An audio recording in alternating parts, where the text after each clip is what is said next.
अभी गर्मी लग रही है, जाओ पंखा चालू करो। अब थोड़ी देर हो गई, पंखा बंद करो।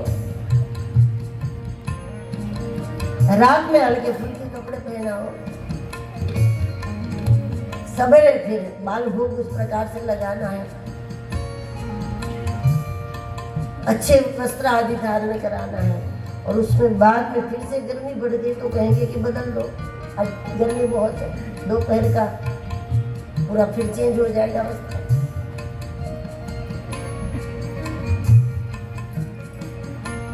आज ये भोजन कराया है, शाम को ये कराना है, कल सुबह ये चाहिए, कल दोपहर को ये चाहिए।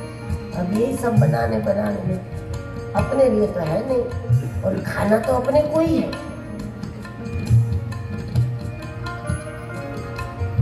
प्रासादिक भोजन में अपने लिए वैष्णव कुछ भी नहीं करता, और खा पी के तगड़ा हो जाता है। जो करता है ठाकुर जी के लिए करता है। और फिर वो प्रासादिक वस्तु है, मक्खन है, मिश्री है, मिठाइयाँ है, जो कुछ ठाकुर जी को कुछ नया नया नया नया, और वो उसी में लगा रहे, उसी में मैं रहता।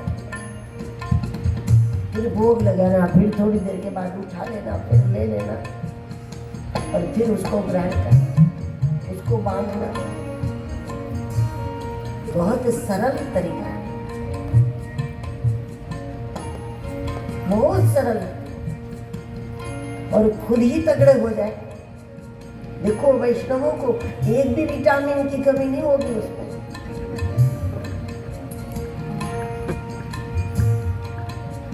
ABCD ए से लेकर जेड तक के जितने भी विटामिन होंगे सब उसमें होंगे, जो कि ठाकुर जी को भोग लगता है। अपने लिए वो करता नहीं, इसलिए उनका मन असंग रह जाता है, खाते पीते भी अनासक्ति रह जाती है। अनासक्ति का बड़ा लाभ हो जाता है। और कैसे अनासक्ति सिद्ध हो गई? शहद ही खाते भी तो हो गए, बिना कुछ जोड़े अनासक्ति हो जाती है। माया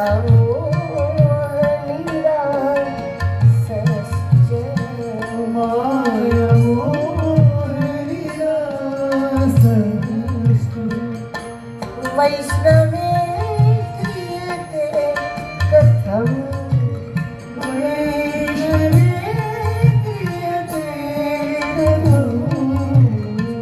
माया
वैष्णव वो नहीं होता जिसके पास धन नहीं है, घर परिवार नहीं है, सुख समृद्धि नहीं है। नंद जी के पास सब कुछ था, वो वैष्णव भी थे। दशरथ जी के पास सब कुछ था, वैष्णव भी थे। जनक जी के पास राजमहल था, ये सब चक्रवर्ती राजा महाराजा सम्राट रहे, उसके बाद भी वो वैष्णव भी थे। क्योंकि वैष्णव की व्याख्या ये नहीं कि उनके पास धन संपत्ति न हो, वैष्णव की व्याख्या यह है कि माया और मोह उससे निराश हो जाए। संपत्ति तो है लेकिन इसका मोह नहीं होता, और वो उसी संपत्ति को भगवान की है, भगवान की सेवा में लगा दे। भगवान की है, भगवान की सेवा में लगा दे। और सही भी है, क्योंकि जब हम पैदा हुए तब हम कपड़े पहन के भी पैदा नहीं हुए, तो हमारा तो कुछ है ही नहीं। हमारा होता तो लेके आए होते, हम लेकर के नहीं आए दुनिया में आए, तो इसका मतलब हमारा तो है ही नहीं। तो भगवान की चीज है तो इसका दुरुपयोग हम नहीं कर सकते। हमें भगवान की सेवा में इसका सदुपयोग करना।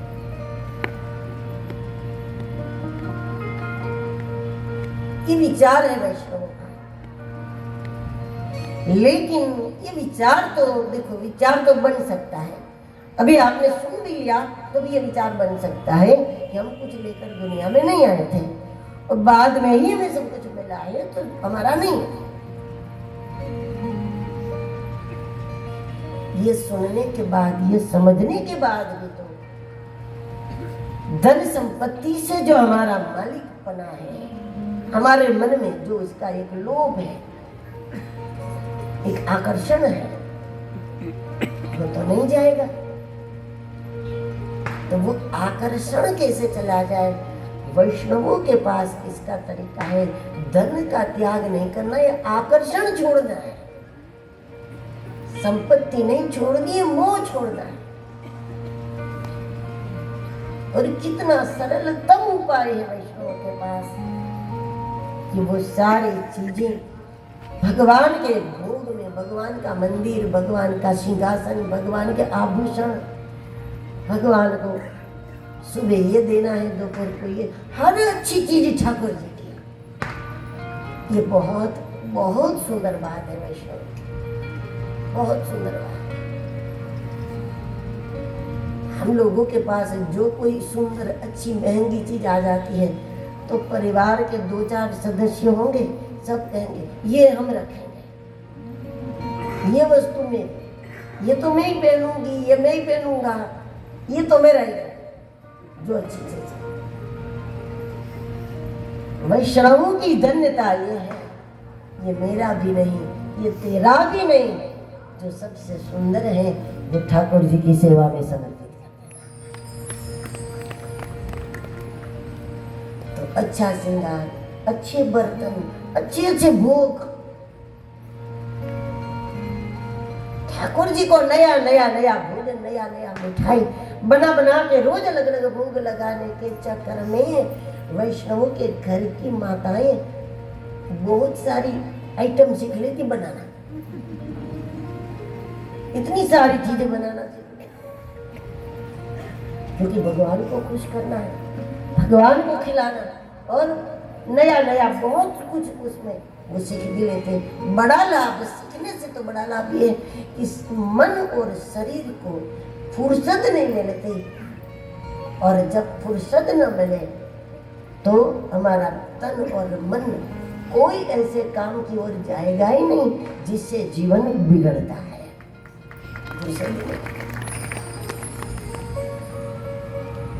वैष्णव खुद को इतना फंसा देता है, भगवान की सेवा में, ठाकुर जी की सेवा में इतना फंसा के रखता है खुद को।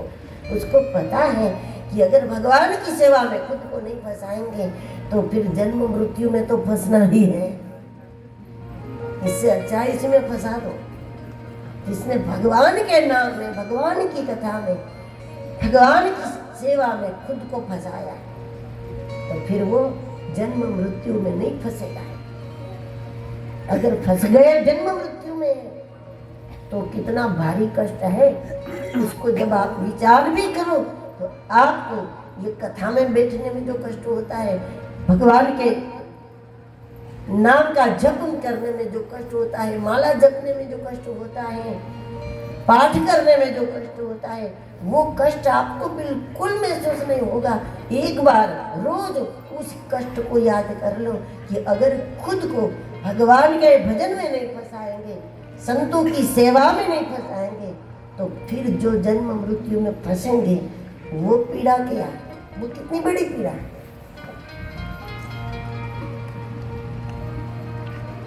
इस शरीर जब माँ के गर्भ में होता है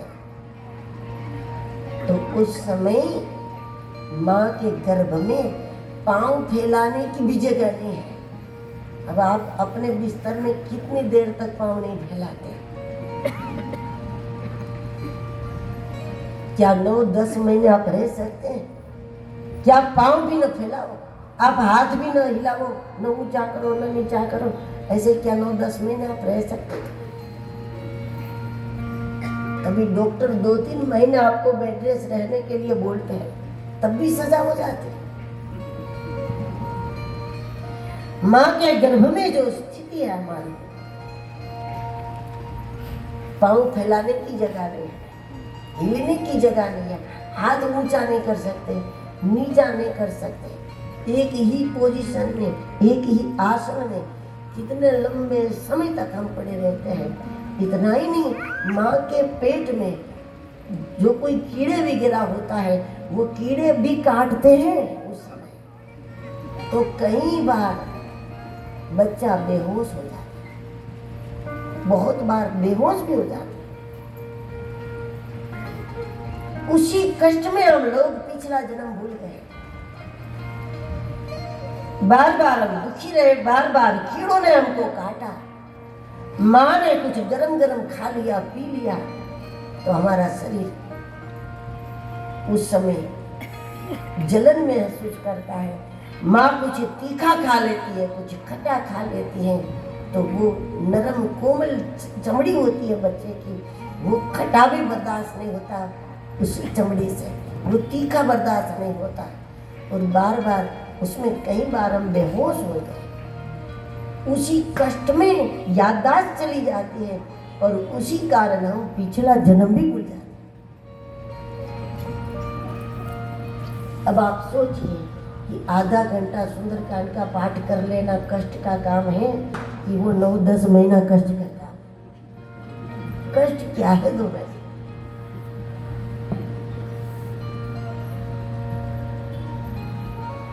तो कष्ट ये नहीं है असल में, वही तो कष्ट है। वैष्णव धन्य है जो अपने आप को भगवान की सेवा में फंसा देगा। ठाकुर जी को सुबह माखन मिश्री चाहिए, फिर 10 बजे कुछ हल्का फुल्का चाहिए, फिर 12-12:30 बजे कुछ ठोस चाहिए, फिर 4-5 फिर थोड़ा रेस्ट चाहिए, फिर कुछ चाहिए, फिर गर्मी लगती है छोटा पंखा चाहिए,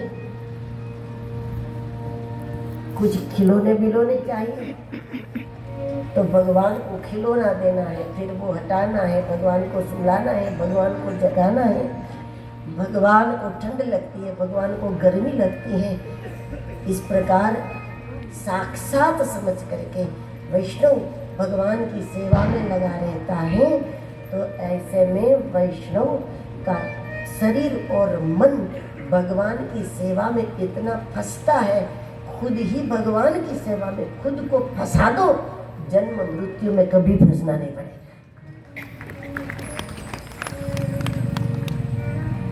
माया